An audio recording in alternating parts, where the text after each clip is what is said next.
Rekan-rekan, sebelum kita mulai perbincangan pada sore ini, dengan tidak mengurangi rasa hormat terhadap protokol kesehatan, semata demi kelancaran dalam bertanya jawab, izinkan saya dan narasumber untuk melepas masker terlebih dahulu. Mari, Pak.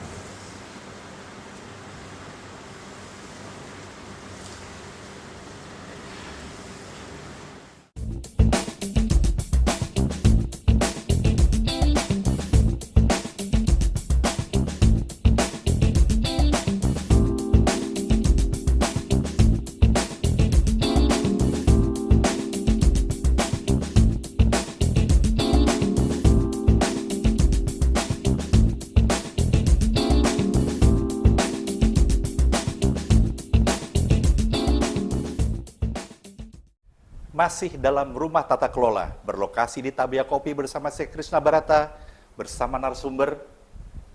Sebelumnya akan saya sebutkan, saat ini beliau berprofesi sebagai seorang dosen di sebuah universitas swasta.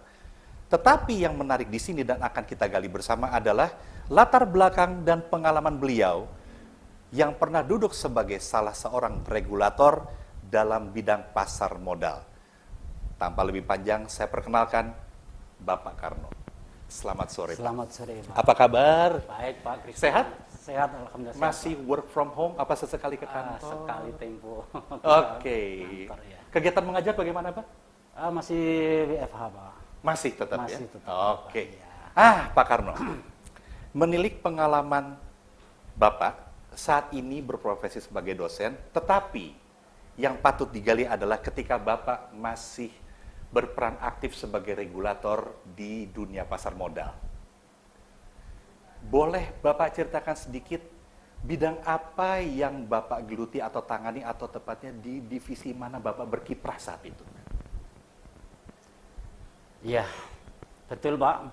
Bahwa saya memang dulu duduk di regulator, tepatnya itu di Biro Hukum, Pak. Atau orang bilang divisi hukum. Regulator lebih spesifik di biro atau divisi? Di Biro Hukum atau divisi hukum. Hukum. Ya. Ya, itu kan apa, Pak? Hampir seluruh kegiatan pasar modal itu tidak lepas dari persoalan hukum ya, khususnya yang terkait dengan peraturan perundang-undangan dan kebijakan yang dilaksanakan. Di sini korelasinya kita temukan, Pak, ya. Peraturan perundang-undangan, kebijakan. Artinya ada rambu-rambu yang harus dipatuhi, ada hal-hal yang harus dijauhi, dan itulah di mana Pak Karno berkiprah ketika masih duduk sebagai regulator di dunia pasar modal, khususnya divisi hukum. Pak, menilik sekali lagi kepada rentang pengalaman Bapak. Boleh saya tahu, Pak, berapa lama Bapak berkecimpung sebagai regulator khususnya di divisi hukum ini?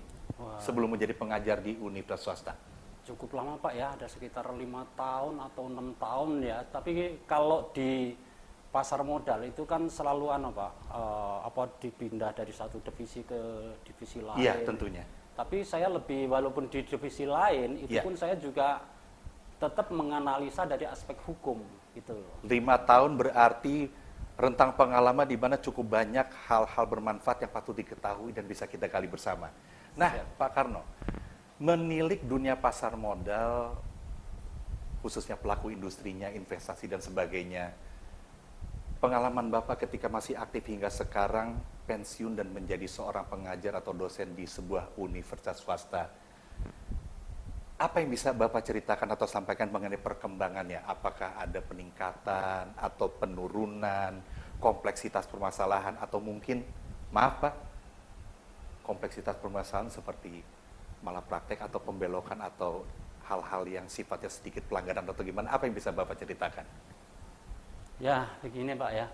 Jadi kalau dunia investasi sekarang ini kan berbeda dengan dulu. Sekarang itu dunia investasi itu udah semakin kompleks, Pak, ya. Tentunya.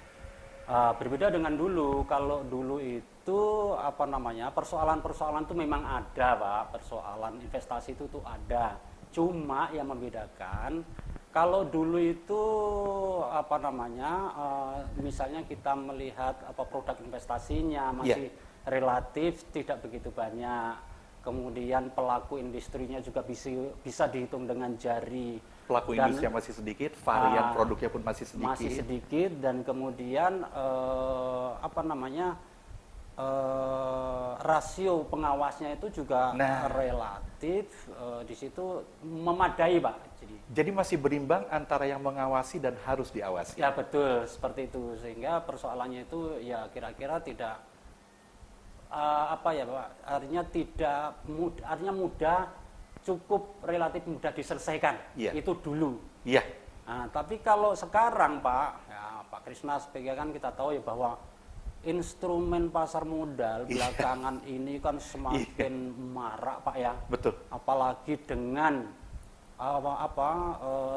digital ya. Sekarang kan dunia perkembangan teknologi. Orang bilang itu kan revolusi industri 4.0 gitu. Betul. Ya. Nah, ini misalnya sebagai contoh saja, Pak, ya. Misalnya di digitalisasi marketing. Seorang marketer itu bisa dia itu menyampaikan informasi ke seluruh pelosok ya, sampai ke daerah-daerah ya. Sehingga nyaris tak ada batas lah, Pak, ya. Tanpa batas ya, dengan cepatnya. Kemudian ada satu lagi itu kan berkat dengan adanya internet ya. Sehingga peristiwa ini mengundang munculnya produk-produk baru. Dengan munculnya produk-produk baru di sini, maka herannya juga investor, sikap investor kok begitu berani melakukan investasi, kemudian tanpa memperhitungkan resikonya gitu loh, Pak. Mungkin nggak, Pak, justru karena kemudahan yang begitu gampangnya, tidak terbatasi jarak dan waktu, sehingga memicu sikap atau pemikiran yang tidak hitung-hitungan atau pikir panjang lagi di dalam mempertimbangkan risiko ketika mengambil satu langkah investasi. Barangkali begitu, Pak, ya? Ya, bisa jadi seperti itu, Pak, ya. Cuma, Pak, ya, kalau dihitung-hitung ya, akibat dari ini kembali kepada Bapak kan mempertanyakan misalnya perbandingan antara persoalan dulu dengan persoalan sekarang itu ya, walaupun memang masing-masing itu ada persoalan cerita sendiri itu. Cuma kan Pak, pertama itu permasalahan juga bertambah pasti. Satu. Yang kedua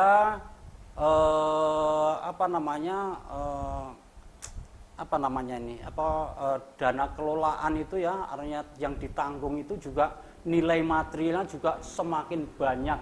Betul. Kan seperti itu. Kompleksitas permasalahan yang bertambah rumit. Juga misalnya terjadi kerugian juga semakin bertambah besar. Lah ini dipicu kenapa? Ini dipicu karena terpengaruh oleh informasi-informasi yang didapat tadi, Pak. Kira-kira seperti itu anunya tuh.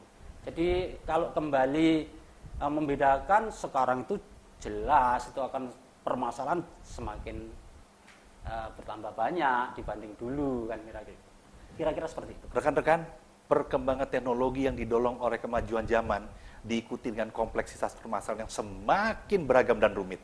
Kita lanjutkan setelah ini. Kembali bersama Rumah Tata Kelola masih berlokasi di Tabea Kopi bersama saya Krisna Barata dan narasumber Bapak Karno. Sudah dijelaskan dengan cukup komprehensif, tidak terhindarkan kemajuan zaman, teknologi, muncullah kompleksitas permasalahan di dalam dunia investasi, baik jumlah pelaku industri, rasio yang mungkin mulai tidak seimbang antara yang mengawasi dan terawasi, dan berbagai kemudahan yang justru malah mengundang ketidakhati-hatian di dalam mengambil langkah investasi. Tanpa memikirkan kemungkinan kerugian materi yang ditanggung harus begitu besar, langsung saja melangkah tanpa pikir-pikir, tanpa mempertimbangkan terlebih dahulu, tanpa lebih dulu memeriksa informasi-informasi yang ada. Berkaitan dengan hal tersebut, nah Pak Karno, bisa Bapak ceritakan sedikit berkaitan dengan yang baru saja kita bahas, yang pernah Bapak tangani secara langsung atau geluti menyangkut aspek hukum yang seperti ini. Saya batasi dalam skala atau kerangka perusahaan publik. Ada yang bisa diceritakan, Pak? Baik, Pak. Cuma di sini kita harus disclaimer Pak ya, Iya. kita menjaga Etika tetap apa terjaga. ya, kode etik, tidak boleh menyebutkan Setuju. nama seorang Setuju. maupun Ya. perusahaan Ya. ya. Dan ini kan lebih menghormati kepada para pihak-pihak tersebut, dan Betul. lebih penting lagi ini adalah sebagai pembelajaran kaum muda ya yang Iya. sedang ingin berinvestasi, kaum milenial. Tentunya Pak. Itu Pak. Ya ini gini Pak, jadi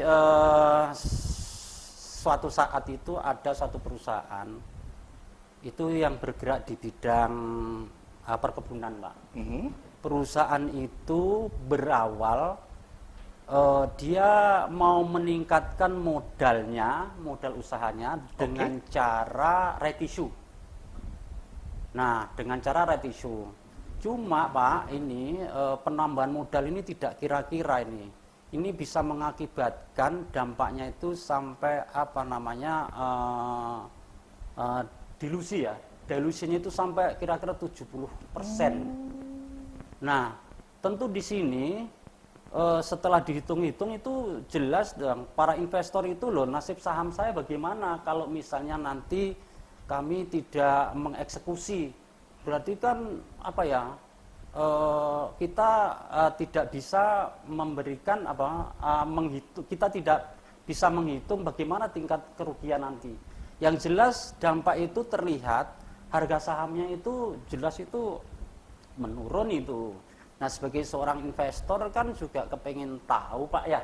Pastinya Pak. Kepengen tahu. Jadi kenapa nih kok perusahaan ini melakukan corporate action ya, namanya corporate action dengan cara right issue yang seolah-olah di sini itu merugikan ya, kecewa nih pemegang saham nih, mau menjual sahamnya harganya turun, ya kan mau bertahan kok kayaknya ini Pak, kayaknya ini ada semacam tindakan dari manajemen itu yang kurang tepat. Manajemen kadang-kadang hanya berorientasi kepada kepada regulator saja. Misalnya itu, mestinya kan kalau manajemen itu kan harus mempertimbangkan juga bagaimana kepentingan investor.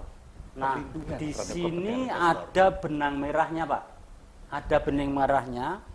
Apa yang menjadi benang merah di sini adalah seharusnya, ya, bukan selayan, seharusnya sudah menjadi keharusan bahwa setiap perusahaan publik atau emiten itu harus tunduk dan patuh ya kepada apa yang namanya disclosure. Jadi semua harus transparan. Jadi semua harus bisa dilihat ya, dipertanggungjawabkan. Artinya tuh informasi-informasi yang terkait dengan kebijakan perusahaan itu investor itu harus tahu. Lah ini rupanya tidak demikian, Pak. Rupanya tidak demikian, sehingga investor kecewa, ya kan, merasa rugi. Padahal namanya perusahaan publik itu, peran investor itu kan sangat penting. Iya. Peran investor sangat penting. Seorang investor perusahaan publik gitu ya, itu kan dia harusnya kan harus aman, Pak. Kenapa kok harus aman? Ya kan dia kan bukan menitipkan, artinya kan dia membeli saham itu dengan harapan kan nilai investasinya itu kan naik. Iya, tentunya. Nah, tetapi dalam praktek bagaimana kok jadi seperti ini? Nah, ini kan harus memperoleh merasa aman mestinya. Berarti Tetapi ada perlindungan. Nah, justru itulah Pak, ini namanya ada perlindungan terhadap investor. Investor itu berinvestasi itu merasa nyaman. Nah, kita ingat Pak ya bahwa di dalam regulator itu kan ada 4 Pak ya. Pertama itu melakukan pengaturan ya, kemudian pembinaan, kemudian pengawasan. Dan yang terakhir itu adalah perlindungan terhadap investor. Ini yang dituangkan di dalam peraturan perundang-undangan. Kan begitu Pak. Jadi begitu investor itu membaca undang-undang, oh saya mau investasi di perusahaan publik. Karena apa saya investasi di situ? Karena saya merasa dilindungi. Nah, kan Perasaan seperti itu. aman dan terlindungi. Terlindungi oleh investor kan begitu Pak. Oleh regulator Baik. kan gitu. Semakin menarik untuk kita gali lebih dalam lagi. Kita lanjutkan setelah ini. Kembali bersama saya Krisna Barata di Rumah Tata Kelola masih berlokasi di Tabea Kopi bersama narasumber kita, Bapak Karno. Pak, mendengar runut penjelasan Bapak ada miris, prihatin, rangkaian kalau saya boleh katakan dengan bahasa halus, pembelokan terhadap aturan yang sudah seharusnya diikuti, kemudian menimbulkan efek yang juga sangat merugikan secara materi. Sebetulnya hal-hal seperti ini, itu bagaimana sih Pak? Itu sebenarnya bisa dihindari atau paling nggak eliminasilah tingkat kemungkinan kejadian supaya tidak berulang terus-terusan. Gimana sudut pandang Bapak Karno? Ya, begini Pak ya, kalau dihindari sih mungkin tidak kurang tepat. Bukan ya. kata yang tepat ya dihindari. Tapi prinsip kehati-hatian itulah barangkali yang perlu diterapkan. Ya, gitu ya. prinsip kehati-hatian. Prinsip kehati-hatian Pak. Lah, supaya ada prinsip kehati-hatian, apa yang perlu hadir dari sini? Kami melihat perlu hadirnya manajemen itu perlu hadirnya suatu lembaga yang namanya tata kelola Pak, tata kelola perusahaan. Ini kalau misalnya penerapan tata kelola perusahaan itu sangat minim misalnya itu, dampak yang akan timbul itu di berbagai faktor. Ya terutama dari aspek hukum Pak, dari aspek hukum itu. Bapak bisa bayangkan bagaimana kalau misalnya gitu loh, suatu perusahaan yang dia itu tidak menerapkan atau dia melanggar prinsip-prinsip tata kelola. Misalnya nih Pak nih, ada satu perusahaan yang dia sebagaimana saya sampaikan tadi, rencana penggunaan dana misalnya gitu ya. Itu adalah untuk pengembangan usaha. Oke. Tetapi in praktek itu ternyata untuk membayar hutang. Nah, ini kan sudah keluar dari aturan. Iya, betul. Karena keluar dari aturan, so ini juga akan Pak? Membuat tata kelola itu nggak bagus Pak. Gitu. Pengalokasian yang bukan pada peruntukannya. Ya, ada betul. pembelokan. Oke. Ya, sebenarnya sih itu sih boleh-boleh saja Pak ya. Sepanjang itu telah memperoleh persetujuan dari RUPS independen misalnya itu pemegang saham publik. Gitu Artinya ya. tetap ada mekanisme yang mesti dilewati terlebih dahulu. Iya. Sebelum langkah itu diambil. Sebelum langkah diambil. Nah, perusahaan yang ada ini yang pernah saya itu dia tanpa melakukan RUPS lebih dahulu dia langsung dibelokkan ini. Nah, ini membawa akibat atau dampak yang luar biasa Pak. Dari sisi hukum dia jelas melanggar hukum. Dari sisi tata kelola dia juga sudah melanggar prinsip-prinsip tata kelola yang berlaku. Nah, ini Pak ini sebagai perusahaan publik atau emiten itu kan Pak ya, peran daripada investor itu kan mestinya harus diperhitungkan. Sehingga setiap kebijakan yang diambil atau kebijakan yang akan dilakukan itu harus menggunakan berbagai pertimbangan. Salah satunya adalah peran investor untuk memberikan persetujuannya terlebih dahulu. Oh, Jadi dia tidak langsung dipindahkan gitu saja, tetapi minta dulu dong mekanisme yang ada minta persetujuan pemegang saham independen dulu.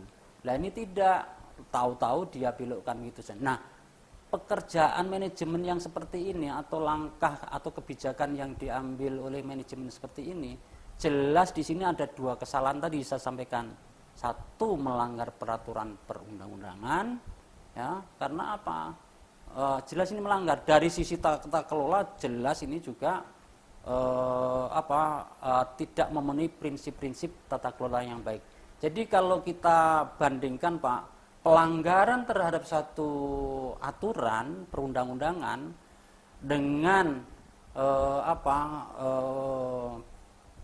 terpenuhinya atau terlaksananya tata kelola itu harus beriringan Pak, berdampingan, karena setiap pelanggaran berarti bukan baik tata kelolanya, kan begitu.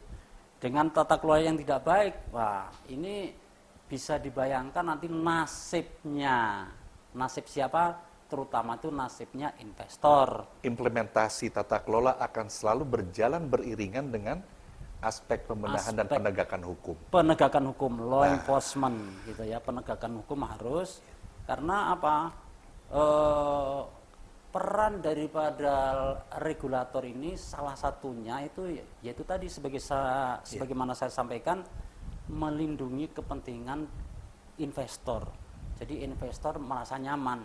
Nah sekarang bagaimana mau nyaman, tata kelolanya nggak bagus, pelanggaran juga terjadi, akhirnya kondisi investor dalam praktek itu yang selama itu kayak seperti itu Pak, rancu Pak keadaannya itu, dan banyak yang dirugikan terutama investor Pak. Berarti kalau saya boleh simpulkan sedikit banyak, mereka yang sudah diamanahi oleh para investor itu cenderung tidak mempertimbangkan dampak hukum karena penerapan tata kelola yang sangat minim atau bahkan tidak menuruti aturan yang seharusnya. Kurang lebih begitu, Pak Karno? Betul, ya saya sih tidak mengatakan seperti itu, Pak. Tapi yang jelas antara tata kelola yang bagus dengan penegakan hukum itu harus sejalan. Tata kelola dan penegakan hukum harus selalu seiring, sejalan. Kita lanjutkan setelah ini. Masih dalam rumah tata kelola berlokasi di Tabea Kopi bersama saya Krisna Barata dan narasumber kita pada hari ini Bapak Karno. Pak, perbincangan yang begitu berharga, pembelajaran yang begitu penting untuk kita petik dan kita gali bersama. Poin penting yang saya tangkap di sini adalah bagi saya yang paling penting, bagaimana penegakan dan penerapan aspek hukum selalu bisa berjalan sinergis dengan implementasi dari tata kelola.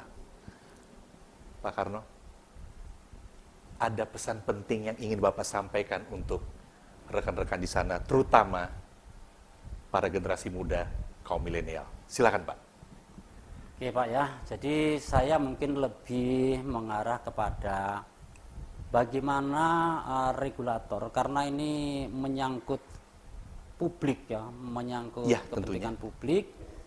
Jadi supaya regulator itu setidaknya itu ikut cawe-cawe lah mengenai masalah. Turut proaktif, terus menggaungkan. Betul. Nah, kalau perlu itu dituangkan di dalam satu aturan yang mewajibkan bahwa setiap perusahaan yang go public atau emiten itu menggunakan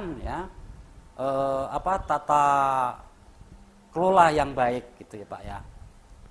Jadi kalau misalnya apakah sekarang sudah apakah belum diatur, ya kita kan begini Pak. Jadi mungkin itu sudah digaungkan di mana-mana ya, seperti di BUMN itu ada sih, orang harus profesional kan gitu Pak. Jargonnya sudah. Jargonnya tuh sudah ada, tetapi penerapannya di lapangan itulah yang kadang-kadang itu tidak menjadi perhatian dari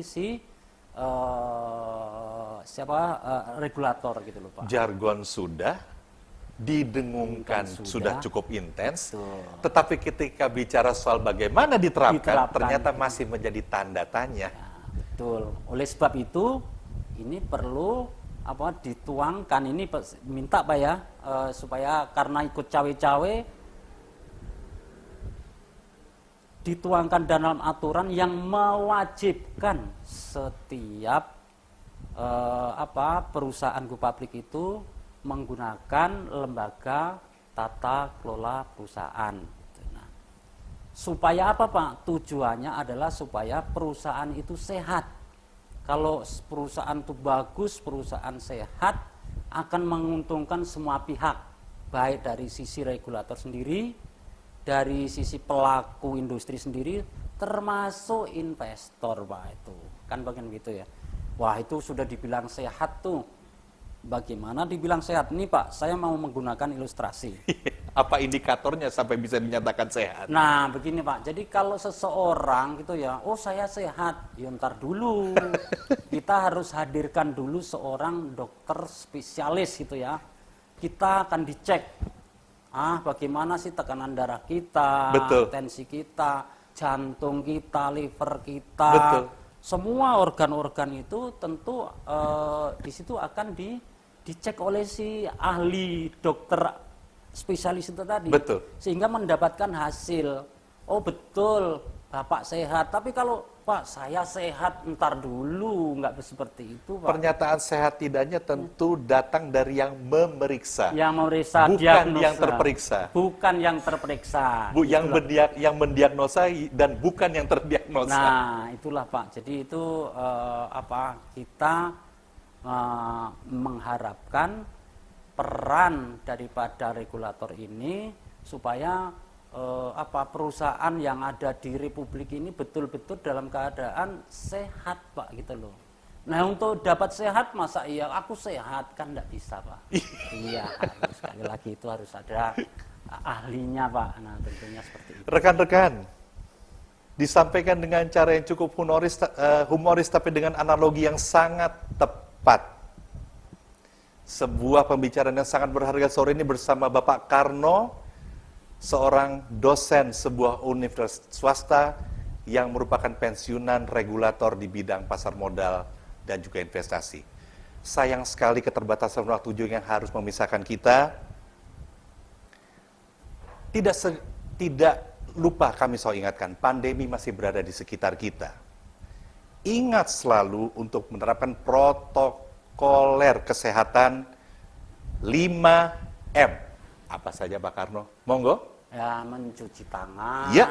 menjaga jarak, Mengurangi mobilitas yang kurang perlu, jauhilah kerumunan. Kalau di awal kita melepas masker, maka kembali kita mengenakan memakai masker. Monggo Pak.